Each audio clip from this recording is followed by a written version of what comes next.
Մի քանի օր է Մալաթիա-Սեբաստիա վարչական շրջանում ակտիվ ծառատունկ է իրականացվում։ Ազգային ժողովի պատգամավոր Սամվել Ալեքսանյանի նախաձեռնությամբ Փարոսի այգում 10,000-ից ավելի պտղատու ծառ է տնկվում, Ծիրանից մինչև Դեղց ու Սալոր։ Նպատակը այգու կանաչապատ տեսքը վերադարձնելն է։ Սամվել Ալեքսանյանի համար Մալաթիա-Սեբաստիա վարչական շրջանի բարեկարգ լինելն առաջնային խնդիր է։ Մեր համար կարևոր է, որ Երևանը լինի կանաչ։ Համայնքի բնակիչներով արդեն ավանդույթ է դառել 2013 թվականից ծառատունկ ենք կատարում, տնկել ենք 10,000 ծառ, տարբեր ծառեր ենք տնկել պտղատու։ Բարեկարգում ենք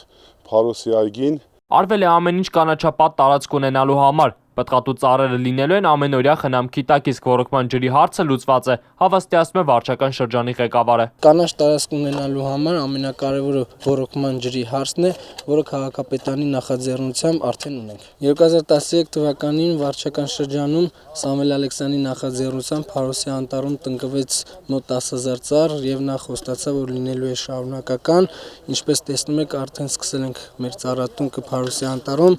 եւ 10,000 ծառ էլ տնկվելու է այս տարի,